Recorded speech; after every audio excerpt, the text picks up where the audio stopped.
Bonjour à tous. Aujourd'hui, nous recevons Giovanni Mozzanica, le tireur de fosse olympique bien connu. Bonjour Giovanni. Comment ça va? Bonjour Pierre, ben, ça va très bien. Je suis content Bon, d'être là avec vous pour cette petite interview. ben, écoute, c'est pareil de ma part. Je suis fier et honoré de t'avoir parce que tu es le premier de cette nouvelle série d'interviews et un petit peu plus flash que nous faisions d'habitude.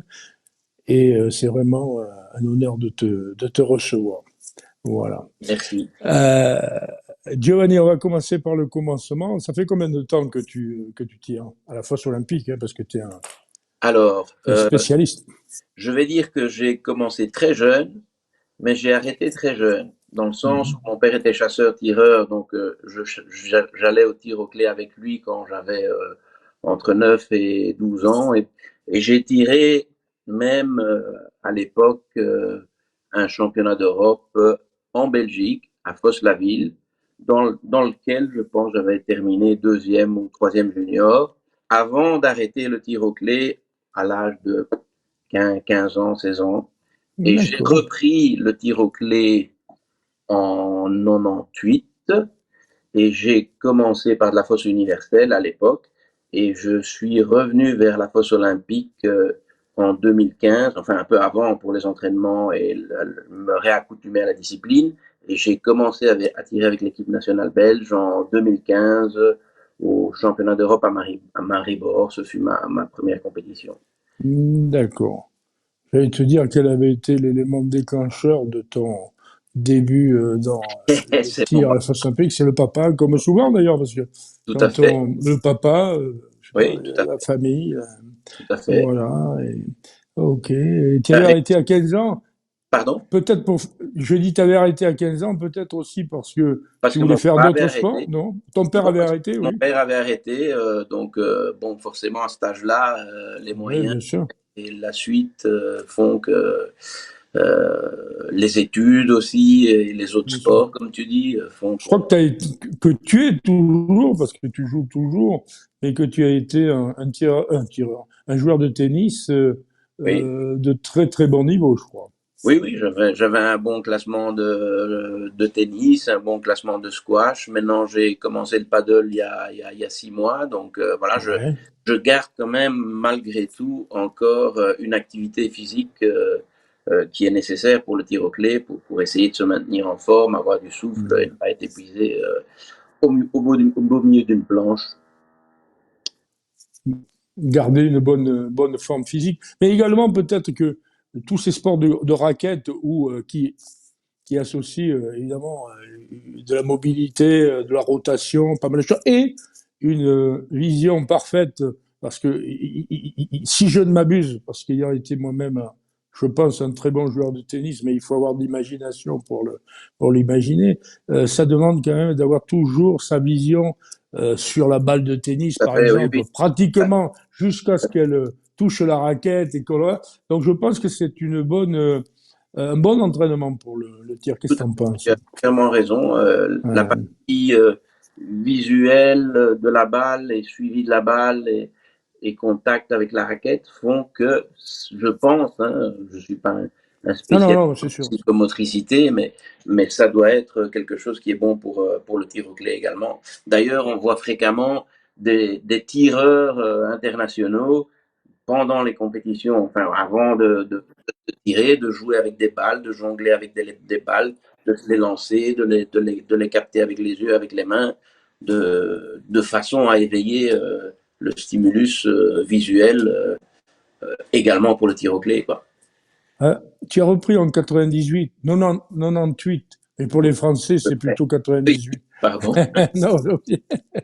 Oui. À la fosse universelle, et après, tu es passé en 2015 à la fosse olympique. Qu'est-ce qui t'a fait basculer un peu plus précisément vers la fosse olympique? Mais en fait, bon, j'étais très bon en fosse universelle et le club dans lequel je pratique ici à Genappe avait les deux. Bon, moi, j'ai fait des compétitions internationales en force universelle aussi, des championnats du monde avec l'équipe belge aussi, etc. Mais euh, j'ai eu comment dire, une attirance plus poussée à ce moment-là, je ne sais pas pourquoi, pour la fosse olympique qui donnait peut-être plus de perspectives de pouvoir faire des résultats plus valorisants, puisque c'est une discipline olympique, ce qui n'est pas le cas de la fosse universelle. Et bon, on m'avait fait entrevoir également que j'étais assez bon que pour intégrer l'équipe belge. Donc c'était aussi une stimulation qui était importante à l'époque pour moi.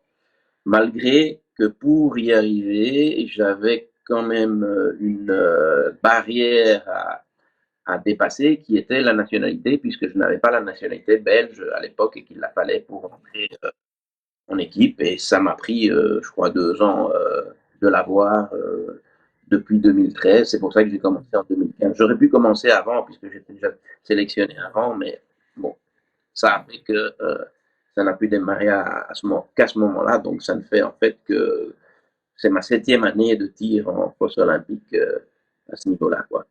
Est-ce qu'on peut dire aussi que la fosse olympique représente pour toi et puis pour d'autres personnes et vraiment un sport comme tu disais olympique, mais un sport avant tout, alors que peut-être l'universel est plus pas de je ne veux pas dire de l'amusement, mais enfin c'est un temps de l'amusement aussi, mais un peu plus farniente que l'olympique. L'olympique ne laisse, ne laisse pas de possibilité à la moindre faute, quoi. Oui, c'est certain. L'Olympique est déjà, ne fût-ce que par l'encadrement des sportifs, à ce niveau-là, on voit que c'est quelque chose de plus sérieux, de plus engagé, parce qu'il y a des kinés, il y a des entraîneurs, il y a des coachs, il y a des médecins dans différentes équipes, ce que vous n'avez jamais, je pense, en universel, ou du moins pas du temps où je pratiquais l'universel, quoi. C'était moins Les plateaux sont plus rapides professionnalisé. aussi. Les plateaux sont plus rapides, les Oui. angulations sont violentes et ça ne peut pas autoriser la moindre faute, quoi, c'est sûr. Il faut Ouais. être à 100% à tous les moments de votre planche de tir, hein. Ça, y a pas de Mhm. miracle, hein. Une erreur est Oh, plus vite arrivée, je pense, à l'olympique qu'à l'universel, hein. Malgré que je n'ai rien contre l'universel, puisque j'en ai pratiqué, j'ai aimé, je me suis amusé avec oui, l'universel. oui, oui, non, non, il ne s'agit pas de dévaluer Absolument. une discipline par rapport à l'autre, parce que par exemple, en Italie, il y a un temps pour tout. Les Italiens disent qu'il y a un temps pour la fosse olympique, et puis quand on est un peu plus mûr, on va dire, on passe à l'universel. Mais c'est sûr qu'il y a une rigueur. C'est toujours difficile de gagner un titre à l'universel, etc. Mais l'olympique, c'est le sport par excellence quand même. Tout à fait, voilà. Ouais.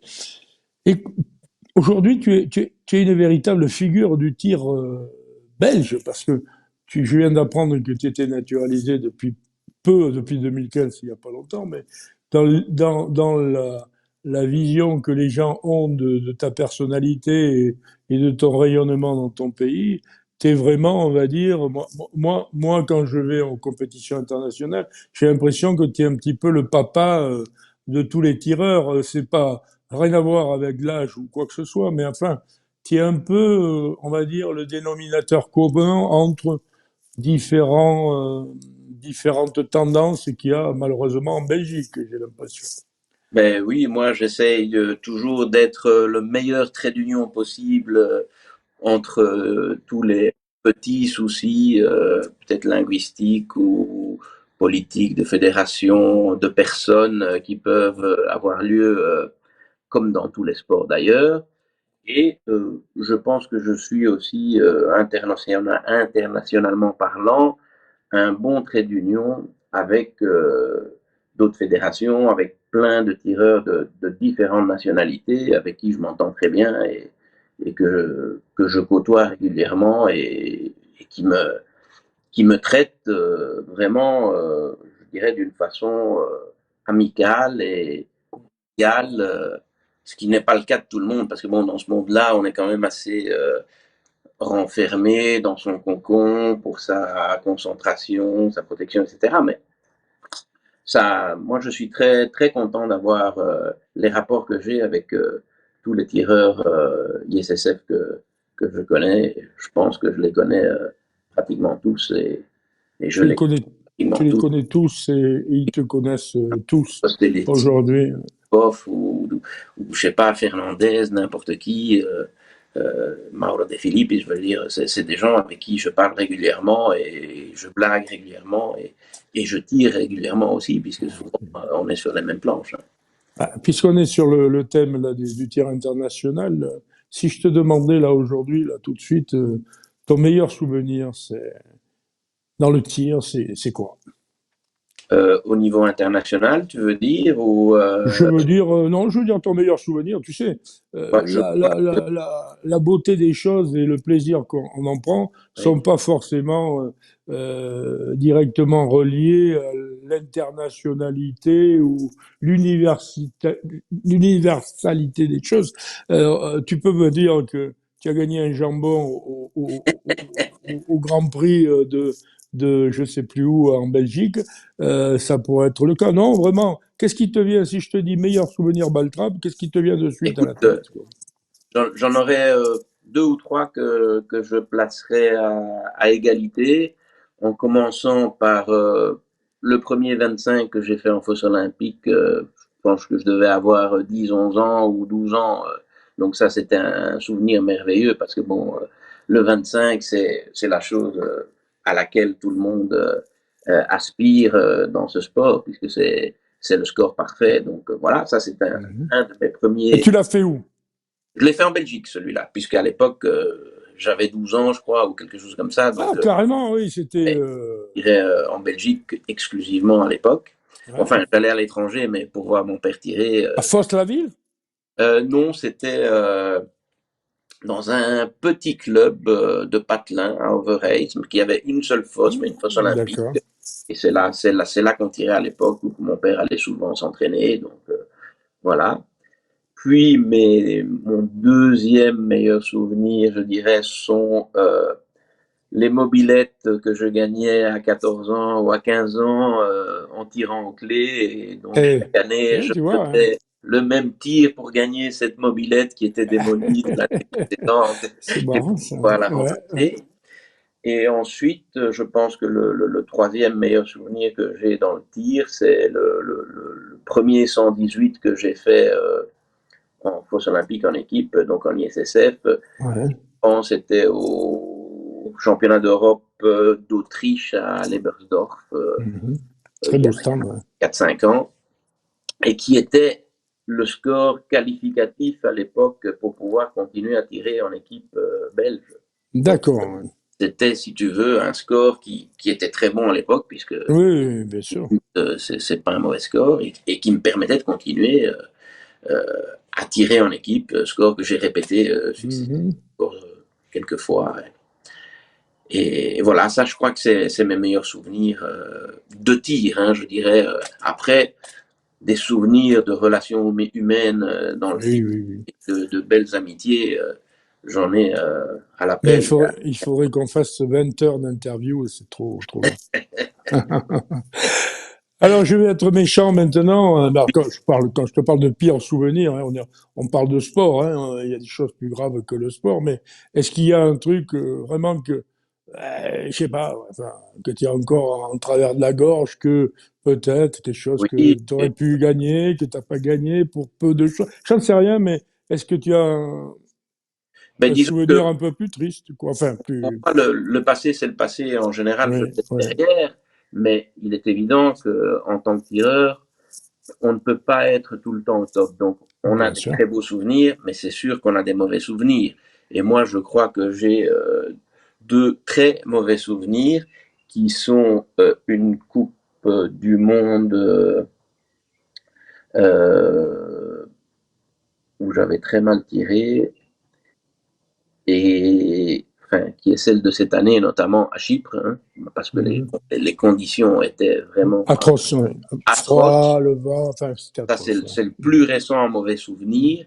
Et le plus ancien mauvais souvenir est une autre Coupe du Monde en Finlande, où les conditions, pas de tir, mais des plateaux ont fait que j'ai fait aussi un score affreux et on a compris à la fin que la faute c'était Mm. celle des plateaux qui étaient durs comme du Bien béton. sûr, bien sûr. Et bon, c'est des mauvais souvenirs parce que sur le moment, on se demande qu'est-ce qui nous arrive, si on sait Oui, encore oui, bien sûr. pas et quoi, donc on se pose des questions. On se remet en question et puis finalement, ce sont des événements extérieurs qui font que qu'on a mal tiré. Bon, maintenant, il y a bien sûr des tireurs qui, à ces compétitions-là, tirent bien, mais bon, Oui, oui, mais enfin, bon, il faut un peu de tout pour faire un monde, et c'est voilà, pas ça, la c'est majorité, oui, bien sûr. des mauvaises choses, quoi. L'avantage au tir, c'est que tous les lundis matins, on recommence à zéro, c'est ça, hein. Exactement, ouais, c'est ça. C'est-à-dire que On perd à zéro. quand t'es dégoûté le dimanche, le lundi matin, tu te dis, voyons voir où est-ce que je vais bien pouvoir aller tirer mardi ou mercredi pour... Ouais, On est tous pareils, enfin, moi, c'est plus mon cas, mais je me rappelle quand même encore très bien qu'après... Mais en fait, ce que je note dans ta réponse sur le pire, de tes pires souvenirs, c'est que tu es un type optimiste, c'est-à-dire tu me dis pas j'ai perdu ci, j'ai pas. Non, tu te rappelles de mauvaises conditions, de moments difficiles en termes de climat, de vent, de pluie, de tout, mais tu es pas le type à regretter parce que souvent les, les, les, les mauvais souvenirs entre guillemets sont des bons souvenirs qui auraient pu se réaliser, mais qui avec une petite comment dire une petite brindille dans le mécanisme, se sont déréglés à un moment donné. ouais. J'apprécie cette réponse parce que ça prouve ta sportivité avant tout. Moi, j'appelle un bœuf, hein, donc Ah voilà. non, ne m'appelle pas tout de suite, on va attendre un peu. Non, non, mais je veux dire par là que même dans les mauvais souvenirs, j'ai des Oui, eh, bien souvenirs. sûr, bien sûr. Ces deux voyages dont je t'ai parlé, il y a des choses à côté, des entraînements et des Ouais, expériences acquises qui font que ouais, c'est bon, quelque chose toujours de positif. Et comme ouais, tu mais tu le sais, dis, quand on a moi, froid, quand il fait froid, qu'il pleut, que on n'est pas bien, bon, c'est pas agréable, quoi, voilà. tout à fait, mais C'est bon. pas, c'est pas une histoire de tas d'esprit, de machin. Non, non, non, On non. est, qui a commencé à 9 ans, 12 ans, les choses étaient vraisemblablement différentes de ce qu'elles sont aujourd'hui dans le monde et dans le tir au clé, au plateau en particulier. Euh, Quelle est ta vision du tir, et on est un peu spécialisé à la fosse, quoi, du tir à la fosse aujourd'hui, en 2022, dans notre société? Ben, je pense que heureusement, le tir s'est très démocratisé parce que je pense que quand j'étais plus jeune, je vais pas dire qu'il y avait qu'une élite qui pouvait se permettre de tirer au clé, mais euh, c'était un peu ça et ça s'est bien répandu. C'est un sport qui a grandi et très bien grandi et qui fait que maintenant il y a énormément de tireurs. Si vous regardez le nombre de tireurs en Italie, c'est quelque chose d'incroyable. Après, euh, je pense que la difficulté de la même discipline a quand même fortement augmenté dans le sens où ben, les munitions, on tire avec des munitions avec moins de plomb que celles qu'on tirait avant. Ben bon, ça, c'est peut-être pas nécessairement une amélioration ou une détérioration parce que bon, c'est bien reconnu que du 24 grammes marche mieux que du 28 grammes à la fosse olympique. Après, ça s'est beaucoup plus professionnalisé dans les sports, dans les disciplines olympiques, que ce soit le ski ou la fosse olympique, parce que là, vraiment, vous avez une structure qui entoure les tireurs qui n'existait pas à l'époque ou qui n'était pas aussi professionnelle. Bon, maintenant, on assiste depuis deux, 3 ans peut-être dans tous les pays à une réduction quand même des quantités de tireurs nouveaux qui arrivent dans les disciplines et peut-être à une réduction aussi des tireurs qui faisaient déjà du tir avant, mais qui pour des raisons économiques ne peuvent peut-être plus se le permettre ou plus autant qu'avant. Quand on voit l'augmentation du prix des cartouches, l'augmentation des carburants pour se rendre et se déplacer dans ces longs déplacements parfois, ça a malheureusement refroidi plus d'un.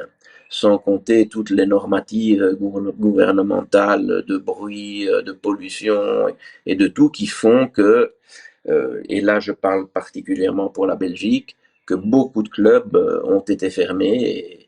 Et d'ailleurs, chez nous, nous n'avons plus que deux clubs de fosse olympique, un dans la partie francophone du pays et un dans la partie néerlandophone du pays, qui est celui de notre ami Yannick Peters, qui fait partie aussi également de l'équipe nationale, quoi. Mais qui a, on m'a dit, pas mal de soucis en termes de voisinage Ça, sur le stand. c'est un problème un peu récurrent partout que nous avons aussi à Genappe, qui est le club dans lequel je pratique. Bon, on est parvenu à, comment dire, dominer le problème ou à le museler un petit peu, avec la tutelle notamment de la fédération qui chapeaute le club et qui finance certaines choses, et, et avec les instances politiques qui ont appuyé le club. Donc, quelque part, c'est quand même toujours une lutte, je pense que Oui, c'est comme ça permanente. Oui, dans d'autres pays aussi, hein. Bon, bien oui, sûr, c'est vrai, c'est vrai, c'est vrai. quand on voit des clubs en Italie qui sont en plein milieu d'un village, on tire presque vers des maisons ou des trucs comme ça, on se demande comment c'est possible d'avoir de telles différences en Europe. Alors, est-ce qu'en Italie, je pense également en Allemagne, où ils étaient énormément ennuyés pour le bruit, la pollution, etc. Ils n'ont pas pris le problème par le bon bout, c'est-à-dire, est-ce qu'ils n'ont pas construit des stands avec des infrastructures, justement pour éliminer le bruit, pour éliminer, au maximum, bien sûr, pour éliminer les traces de plomb, etc., etc. Est-ce que il faut pas que des pays comme la France, comme la Belgique, bon, soient également conscients qu'il va falloir aller dans ce sens-là, quoi. Probablement, oui, c'est certain. Mais bon, on a d'autres problèmes aussi hein, qui surgissent. Le fait de l'obligation de tirer de l'acier. Bon, c'est un peu un problème qui est sur la table dans différents pays actuellement aussi, dont l'Italie. Oui, mais c'est pour ça que je t'en parlais, parce qu'il y a beaucoup de stands aujourd'hui. Alors, on va pas parler du plus grand d'entre eux, Alonato, mais il y a énormément de stands qui se mettent en situation d'avoir des filets pour récupérer le plomb. Bon, tout ça pour dire, c'est pas facile, parce que, comme tu le disais, il faut un potentiel de tireur suffisamment important pour rentabiliser les choses, mais je crois que peut-être on va aller vers un resserrement du nombre des clubs, mais peut-être une concentration des moyens pour pouvoir aller dans le sens, entre guillemets, de l'écologie et du bruit et du plomb, etc. Parce qu'en Belgique, je pense que vous êtes ennuyé vraiment avec cette histoire. Il n'y a plus beaucoup de stands qui autorisent à tirer avec du plomb, quoi. Ouais. Et justement, celui dont je te parlais tout à l'heure de Genappe a une dérogation spéciale pour pouvoir tirer du plomb, puisque certains tireurs de l'équipe nationale s'y entraînent, et donc ça fait partie des clauses du bail d'exploitation du stand, pouvoir tirer du plomb pour être dans les mêmes conditions que lorsqu'on tire dans une compétition ISSF, une World Cup ou un championnat du monde, quoi, s'entraîner à l'acier, qui en soi n'a pas une énorme différence de rendement par rapport au plomb, toute petite, mais bon, c'est minime. Mais au moins, on fait la même chose qu'on fera, je sais pas, en Azerbaïdjan dans 15 jours, ou je sais pas, à Chypre de nouveau au championnat d'Europe, ou en Croatie pour le championnat du monde. On tirera dans les mêmes conditions qu'on tire en compétition internationale. Et ça, c'est heureusement un argument qu'on a pu utiliser pour continuer à tirer du plomb. Ok. Parle-moi un peu de tes amis euh, collègues de Belgique. Quels sont les tireurs aujourd'hui, en dehors évidemment de toi, qui sont les fers de lance du tir en Belgique? Ben, nous avons, je pense que Yannick fait partie depuis bien Yannick Peters, hein, pour nos longtemps, auditeurs. fait partie du gratin du tir belge depuis longtemps, depuis Mm, plus longtemps que moi, bien sûr, mm, puisque lui tirait déjà avant. Nous avons un nouveau tireur, enfin nouveau depuis quelques années, Onofré Notebar, qui a mm, super bien tiré, et je lui tire mon chapeau pour ça, l'année passée en Croatie à la Coupe mm, du Monde, et qui mérite largement mm. d'être, Beaucoup de régularité. Oui, oui, bien sûr. oui, beaucoup de régularité, beaucoup de persévérance et de volonté et d'entraînement. Donc c'est vraiment quelqu'un qui mérite sa place entière dans l'équipe. Puis nous avons dans la partie francophone quelques tireurs qui font un peu, comment appeler ça, une sorte de comeback au tir, notamment Clément Carlier qui va partir avec nous en Azerbaïdjan. Nous avons Christophe Martin qui est un ancien tireur aussi ISSF qui essaye de remettre un peu le pied à l'étrier et qui est donc venu à l'Onato avec nous, qui était à Chypre également, ainsi que Jean-Marc Tillman, qui fait partie aussi des bonnes valeurs du tir belge, qui s'est déjà distingué plusieurs fois en international lors de grands concours au Luxembourg, à Differdange ou à Cernay, etc. Après, nous avons quelques juniors qu'on essaye de faire grandir un peu, qui sont partis à la Junior World Cup qui a eu lieu la semaine passée à Zoul, mais qui sont pas, qui ont débuté il y a pas tellement longtemps, donc il faut vraiment qu'ils soient pouvoir progresser et arriver à un bon niveau, quoi. Et chez les filles, nous avons aussi quelques dames qui tirent bien, comme Sophie Maréchaux, qui est une bonne tireuse, Elise Pêcheur, euh, Ok. et quelques autres qui gravitent un peu, qui n'ont pas encore le pied vraiment dedans, mais qui pourraient l'avoir un jour, quoi. En dehors des équipes nationales, il y a des jeunes qui poussent quand même, un petit peu, quand même. Pas autant que dans d'autres pays, mais on essaye Ouais. de les, de les trouver et de les Mhm. pousser un peu Ouais, ouais, je sais à le faire, que hein. tu Moi, es de bons conseils pour un de mes oui, moi je bons amis comme Luc Lope, qui est en train sais, de Luc aussi, progresser énormément et tout à qui fait. commence à frapper à la porte Oui, de l'équipe de Belgique, hein. oui, tout à fait, tout à fait.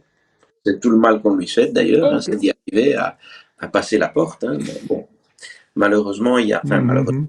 il y a des sélections, il y a des contraintes de points, il y a des Oui, contraintes. oui, non, non, non, mais Mais bon, on est en dehors des équipes nationales. Ce qui est important, c'est le réservoir, quoi. Tu oui, tout à juges quand fait. même qu'il y a un petit réservoir, parce que les vieilles gloires sont les vieilles gloires, hein.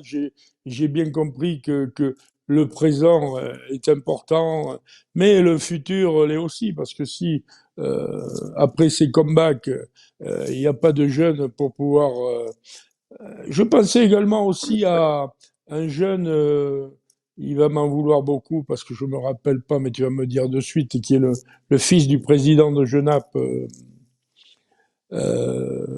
Le fils du un président. junior qui est plus junior maintenant, Ah qui oui, pas est, de président, Sébastien Kinif. voilà, Sébastien Sébastien Guinif, là, Kinif. il est en Oui, équipe déjà de temps en temps, il est mais déjà parti quelques fois en équipe avec nous. voilà, oui, il manque encore un peu de régularité, mais quand il se met à bien tirer, il tire bien, quoi. Ouais, Tout à fait, il est capable de faire des ouais, résultats. Tout à fait. Tout à fait. D'ailleurs, je le vois ok. régulièrement au stand et Ouais, ouais, tu le drives un peu. Ouais, j'essaye toujours bon, moi, ouais, je suis assez altruiste, donc quand je peux, j'aide. ouais, ouais, bien sûr. Et qu'est-ce que tu veux leur dire alors, ces jeunes-là qui arrivent, qui pointent le bout de leur nez, soit en tant qu'homme d'expérience, tireur d'expérience, tu as envie de leur dire quoi? Ouais, la première chose indispensable, c'est qu'il faut y croire. Il faut avoir la volonté d'y croire et d'être de se persuader qu'on peut y arriver et d'en être, comment dire, convaincu. Voilà. Donc, après, tout le reste, c'est de l'entraînement, de la persévérance dans l'entraînement, tirer des cartouches, des cartouches, des cartouches, des plateaux, et ne pas arrêter jusqu'au moment où vous arrivez à l'entraînement, à avoir une régularité convenable. Après, se mettre en situation de compétition le plus souvent possible aussi, donc participer à des compétitions, ce sont les genres de choses qui te font grandir, mûrir au niveau sportif et qui te permettront peut-être d'atteindre le but que tu te fixes, si tu t'en fixes un, parce que ça, il faut le faire aussi, et de performer et de creuser, enfin de crever la toile et de passer à travers et de voir la lumière du grand jour et de devenir un champion. Amen.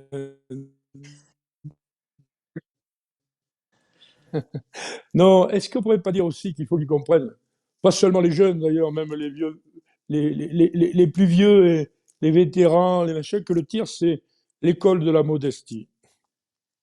C'est vrai, c'est certain, c'est certain. Que les gens comprennent qu'on peut être le meilleur un jour et le plus mauvais le lendemain. Et c'est le seul sport peut-être que je connaisse qui peut voir les sportifs confrontés à de telles situations.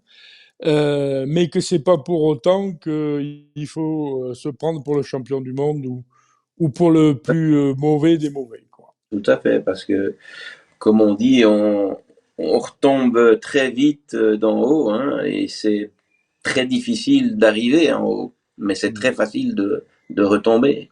Et Ouais. ça peut arriver à tout le monde, hein.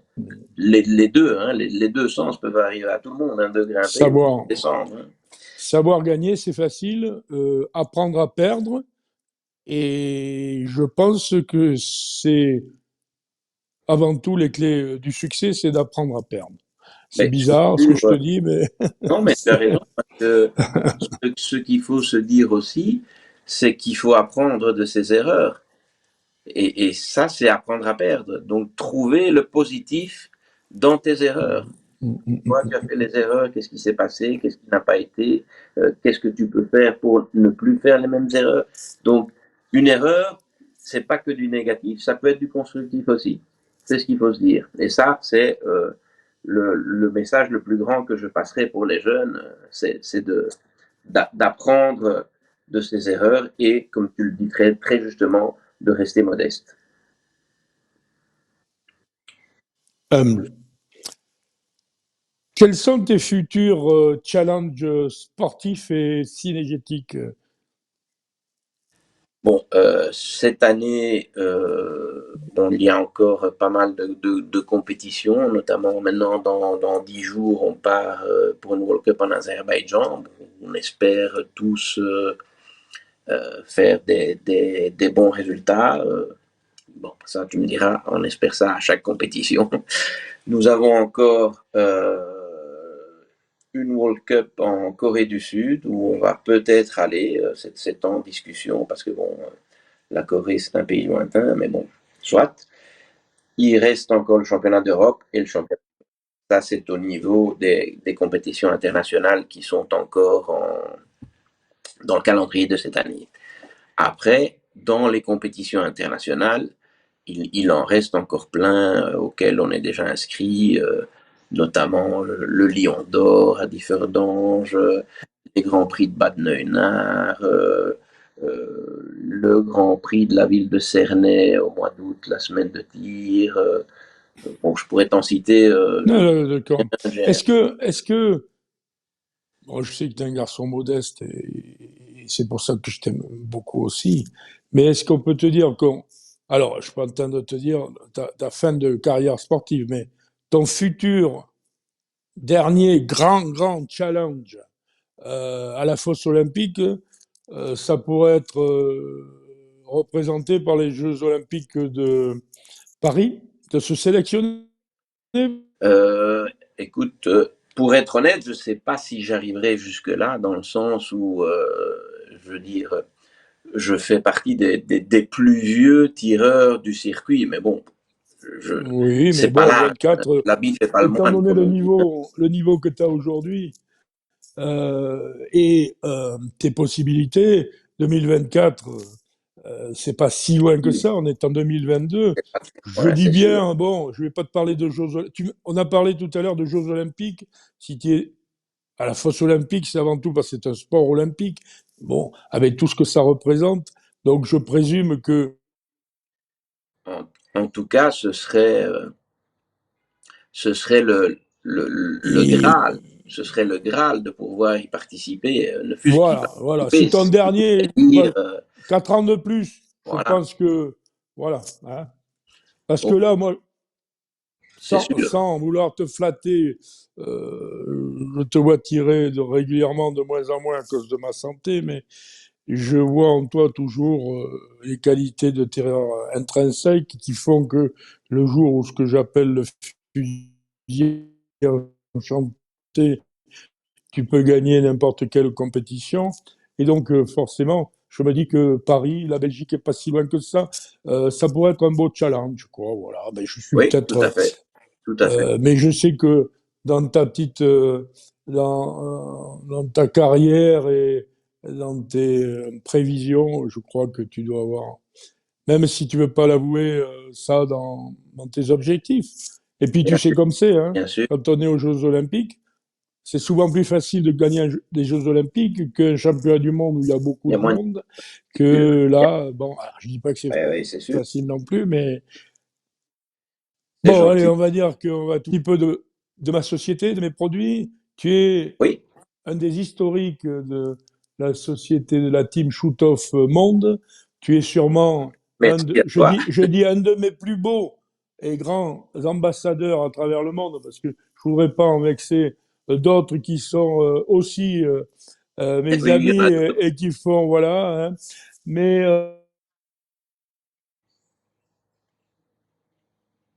Je t'en, je tout ce t'en, que tu as fait pour nous depuis le début. Et puis,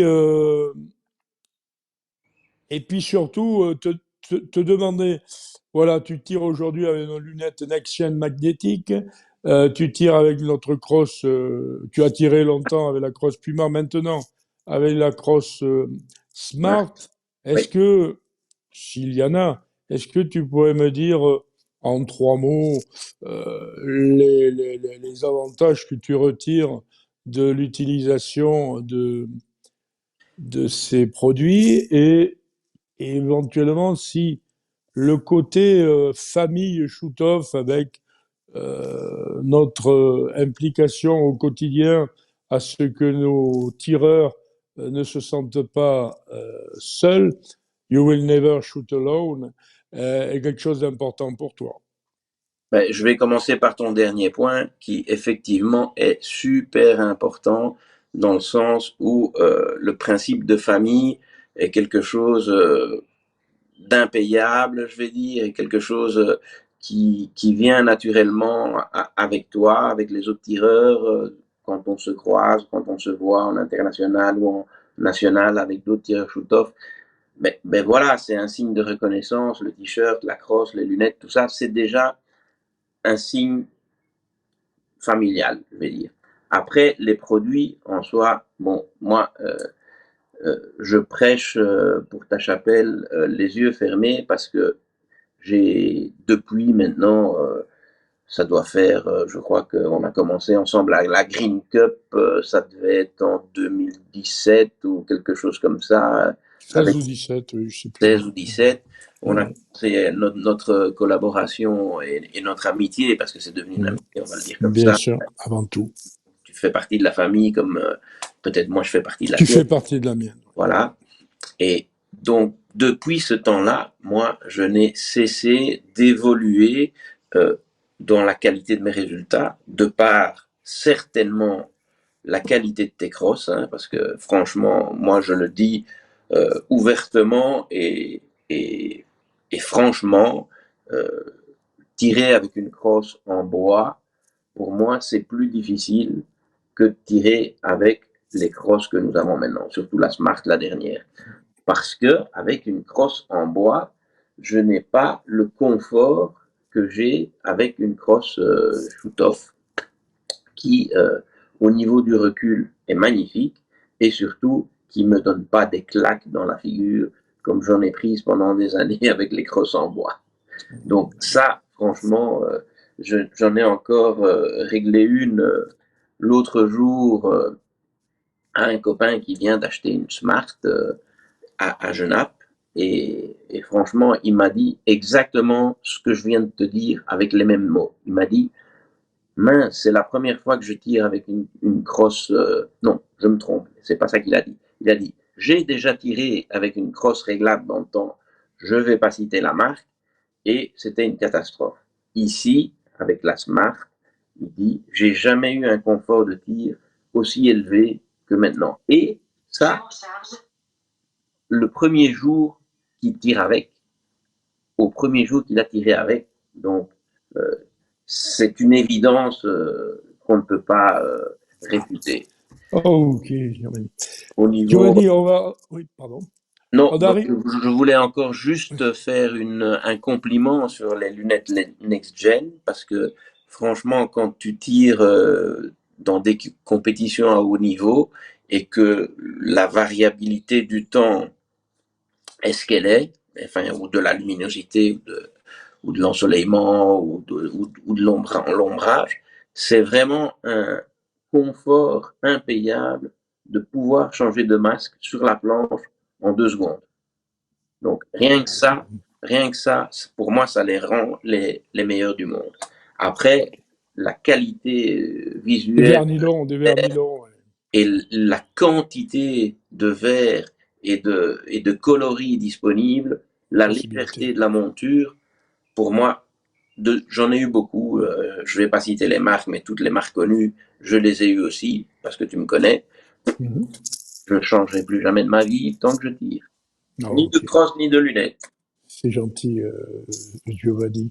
Bon, Giovanni, on arrive au terme de cette interview qu'on voulait courte, mais qu'elle s'est un petit peu allongée, et tant mieux.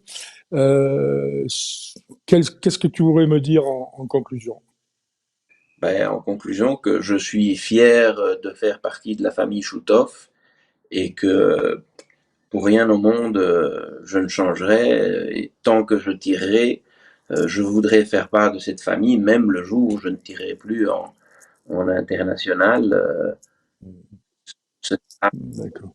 L'avantage, c'est que même le jour où tu ne tireras plus en international, que je souhaite possible, le oui. moment le plus tard possible, bien évidemment, tu seras pour nous le même et tu représenteras exactement la même chose et tu seras considéré exactement de la même manière que ce qu'on te considère aujourd'hui, pas seulement, et tant mieux si elles sont là, pour tes qualités de tireur, mais surtout pour tes qualités d'être humain qui sont fantastiques et qui sont reconnues par tout le monde au niveau international.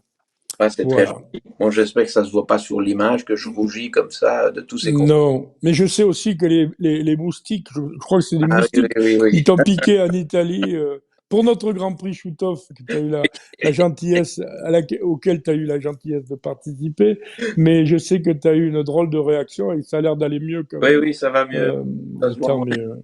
Voilà. Bon, écoute, euh, on n'a pas eu le temps évidemment de parler de tout. Peut-être on refera un certain nombre de choses, mais une autre interview un petit peu plus tard, ou plus loin dans le temps, si je suis encore en vie et si tu es champion olympique, ça me ferait bien plaisir qu'on fasse une belle interview. Giovanni, amitiés à tous les tireurs belges et en particulier à ceux qui font partie de la grande famille Choutov. Je te remercie encore de ta confiance et de ton attachement à notre marque. Sincèrement, j'espère qu'on aura l'occasion de se voir un peu plus régulièrement et que mon état Certainement. physique me permettra d'être plus près de mes tireurs encore. Voilà, Très encore gentil. merci Giovanni. C'est très gentil, Pierre. Merci. À très Au bientôt. revoir Giovanni, à très bientôt. Au revoir. Bisous à toute la famille.